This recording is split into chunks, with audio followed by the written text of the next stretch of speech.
आणि छत्रपती शिवाजी महाराजांनी या महाराष्ट्राच्या मातीला जगावं कसं हे शिकवल्यानंतर या मातीतल्या माणसाला शेवटच्या क्षणापर्यंत लढावं कसं हे शिकवणारे छत्रपती संभाजी महाराज यांच्या पवित्र स्मृतींना अभिवादन करतो। आज या सभेच्या निमित्त व्यासपीठावर उपस्थित असणारे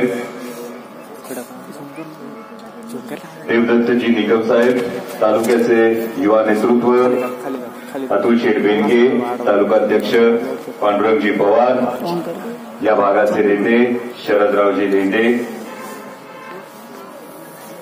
संजयजी काळे, महादेव वाघ, रघुनाथ शेठ लेंडे, मारुती वायाळ, उज्ज्वलाताई शेवाळे, सुजाताताई डोंगरे, विलासजी पाटे, काळूशेठ शेळकांदे, आमचे बंधू दिलीपराव कोल्हे, निवृत्ती शेठ काळे, राजश्रीताई बोरकर, सूरज भाऊ वाजगे, सगळी आपली माणसं आहेत। कोणाचं नाव राहून गेलं असेल तर समजून घ्या, कारण जर आता बोलण्यात नाव जरी राहून गेलं तरी पुढच्या 5 वर्षात तुमचं काम हातून राहून जाणार नाही याची मात्र ग्वाही। विशेषतः या पिंपळवंडी गावात बोलताना आई मळगंगेच्या चरणी नतमस्तक होऊन बोलत असताना एक विशेष आनंद होतो, कारण या गावाला एक ऐतिहासिक महत्व आहे। छत्रपती शिवाजी महाराजांच्या बागेतले घोडे या पिंपळवंडी गावामध्ये त्या घोड्यांचा, त्या बागेचा इतिहास आहे। शिवाय वारकरी संप्रदायाचा फार मोठा वारसा पिंपळवंडी गावाला आहे। त्यामध्ये सावळेराम बाबा पिंपळवंडीकर असतील, त्यांच्या नावानं जी देहू आळंदीला पालखी जाते, त्यातून वारकरी संप्रदायाचा जी जोपासना होते, जो वारसा पुढे चालवला जातो, तो कौतुकास्पद आहे। कैलासवासी मारुती शेठ लेंडे यांच्या माध्यमातून जे भरीव असं समाजकार्य केलं त्याचा आदर्श या पिंपळवंडी गावाला माजी आमदार दशरथजी काकडे असतील, दत्तू शेठ लेंडे असतील, यांच्या माध्यमातून पिंपळवंडी गावानं कायम एक आदर्श असा समाज जीवनामध्ये, समाजकारणामध्ये पुढे करून ठेवलेला आहे। आणि अशा पिंपळवंडीकरांकडे येत असताना शरदराव, तुम्ही जे आश्वासन दिलं आणि ते आश्वासन देत असताना लहानपणी मला काय आठवायचं की आमचे बंधू दिलीपरावांचे वडील, माझे चुलते सहदेव कोल्हे, कैलासवासी सहदेव कोल्हे माझे चुलते, हिराबाई कोल्हे या माझ्या काकी, आणि पिंपळवंडीवरून दादा येणार हे आम्हाला काय माहीत असायचं।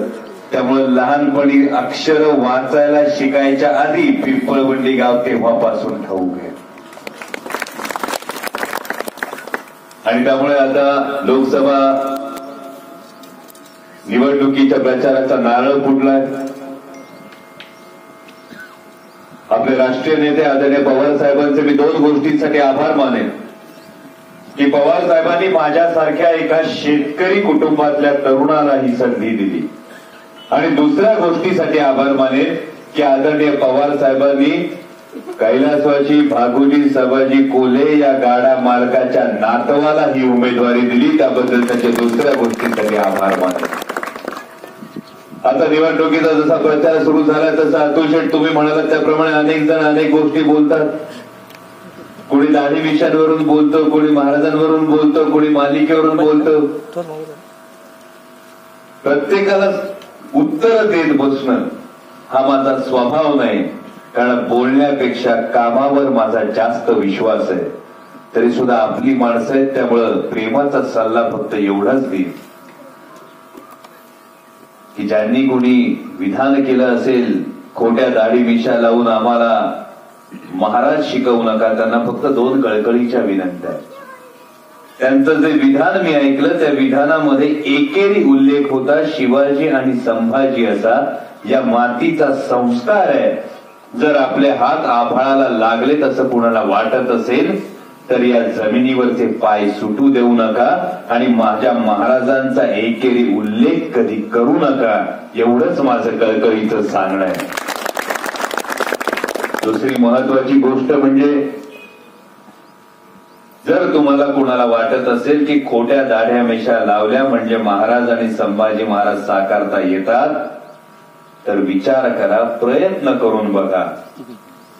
आदरणीय वळसे पाटील साहेब असतील, पवार साहेब असतील, यांच्या मार्गदर्शनानं पुढच्या 1, 2, 3, 4 वर्षात तुम्ही ज्या क्षेत्रात कार्यरत आहात त्या क्षेत्रात मी तरबेज होणार हे मला माहितीये. मी ज्या क्षेत्रात कार्यरत आहे त्याविषयी उगाच बोलू नका. पुढची 5 काय 25 वर्ष घेतली तरी तुम्हाला साकारता येणार नाही महाराज. कारण परवाची एक महत्वाची गोष्ट घडली. मगाशी अतुल शेठ म्हणाले मालिकेविषयी, म्हणाले मगाशी काळू शेठ म्हणाले मालिकेविषयी, ही आनंदाची बाब आहे. जर आदिवासी भागात सुद्धा, आदिवासी पट्ट्यात सुद्धा स्वराज्य रक्षक संभाजी मालिका पाहिली जात असेल, तिथल्या तरुणांसमोर, तिथल्या पुढच्या पिढीसमोर जर हा इतिहास मांडला जात असेल तर समाधानाची गोष्ट आहे. पण ही पहिल्यांदा घडत होतं. आपल्या दुसऱ्या छत्रपतींचा इतिहास हा महाराष्ट्रातच नाही, हिंदुस्थानातच नाही, तर जगाच्या 128 देशांमध्ये पोहोचवण्याचं काम या मालिकेच्या माध्यमातून मी नाही, आमची संपूर्ण टीम करते. आणि असं असताना काहींच्या पोटात दुखायला लागलं आणि निवडणूक आयोगाकडे तक्रार करण्यात आली की स्वराज्य रक्षक संभाजी मालिका बंद करा. ज्यांनी कोणी तक्रार केली त्यांचं मी खरोखर मनापासून धन्यवाद मानतो. अशासाठी धन्यवाद मानतो की आतापर्यंत महाराजांचं नाव घेऊन राजकारण करणाऱ्यांचे खोटे ढोंगीपणाचे बुरखे त्यांनी तराटरा ही तक्रार करून फाडले, त्यासाठी धन्यवाद मानतो. आणि आज संपूर्ण जनतेमध्ये, महाराष्ट्रामध्ये एक रोष निर्माण झाला. हा एक प्रयत्न होत होता. मालिका आणि राजकारण या 2 वेगळ्या गोष्टी असताना ही तुम्ही गल्लत केली आणि जो इतिहास 128 देशांमध्ये पोहोचवण्याचा प्रयत्न होत होता त्याला नख लावण्याचा जर प्रयत्न करणार असाल तर महाराष्ट्र माफ करणार नाही, ही गोष्ट लक्षात घेतली पाहिजे. त्यामुळे इतरांवर टीका करण्यापेक्षा फार महत्वाच्या गोष्टी आहेत. माझ्यावर कोणी काही बोलू द्या, त्याला उत्तर देऊ नका माझ्या भावांनो. वैयक्तिक अमोल कोल्हेवर कोणीही काही टीका केली तरी माझ्या तरुण बांधवांना, माझ्या माता भगिनींना माझी विनंती आहे की त्यांना उत्तर देऊ नका. कारण अमोल कोल्हेवर टीका करून शिरूर लोकसभा मतदारसंघातले प्रश्न सुटणार नाहीत. जर अमोल कोल्हेवर टीका करणार असाल तर अमोल कोल्हेवर टीका करून सांगा, अमोलवर टीका केली म्हणून वाहतुकीचा प्रश्न सुटणार आहे? सुटणार आहे? अमोल कोल्हेवर टीका केली म्हणून कांद्याचा भाव मिळणार आहे? अमोल कोल्हेवर टीका केली म्हणून इथे एखादं सुसज्ज रुग्णालय होणार आहे? मग तरी उलट विचारतात, हे कोण आम्हाला प्रश्न विचारणार आहे? तर त्या सन्माननीयांना सांगतो, विचारणार. एकदा नाही, 10दा नाही, 1000दा प्रश्न विचारणार. कारण आम्ही मतदार आहोत इथले, आम्ही तुम्हाला मतदान केलंय, त्यामुळे आम्हाला नैतिक अधिकार आहे तुम्हाला प्रश्न विचारण्याचा की 15 वर्षात काय काम केलंय. मध्यंतरी एका टीव्ही चॅनलला दिलेली मुलाखत ऐकली मी. 14,000 कोटींची कामं. माझं खरंच विनम्र आवाहन आहे की ही 14,000 कोटींची कामं एकदा कागदावर खरी मांडून दाखवा आणि त्याचबरोबर नुसतीच केलेली उद्घाटनं आणि त्याची पूर्ण झालेली कामं याची एकदा आकडेवारी समोर पेश करा. खासदार निधी मिळतो 5 कोटी, 5 वर्षांचा निधी झाला 25 कोटी. शासनाच्या वेबसाईटवर सगळे आकडेवारी उपलब्ध आहे. सन्माननीय विद्यमानांनी गेल्या 5 वर्षांमध्ये वापरलेला निधी आहे 17.5 कोटी, 16.5 कोटी. 8.5 कोटीचा निधी वापरलाच गेलेला नाही आणि हे सांगतात मी एवढा मोठा विकास केला. एवढा मोठा विकास केला असेल तर सांगावं त्यांनी वाहतुकीची कोंडी अजून सुटली का नाही. एवढा मोठा विकास केला असेल तर सांगावं त्यांनी की माझ्या माता भगिनींच्या आरोग्याच्या दृष्टीनं जे प्राथमिक आरोग्य सेवा आहे या आरोग्य केंद्रांचं सक्षमीकरण का झालं नाही? या हायवेवरच्या वाहतूक कोंडीमुळे अनेक अपघात होतात. या अपघातातल्या जखमींना तातडीनं योग्य उपचार मिळण्याची गरज असते. त्या उपचारासाठी सुसज्ज असं अद्ययावत ट्रॉमा केअर सेंटर YCMच्या धर्तीवरचं एखादं रुग्णालय का झालं नाही? सांगाव यांनी किती वर्ष 1996 साली दाराघाट्याचा भूमिपूजन झालं होतं जेव्हा बाळासाहेब दांगट साहेब आमदार होते त्यावेळी.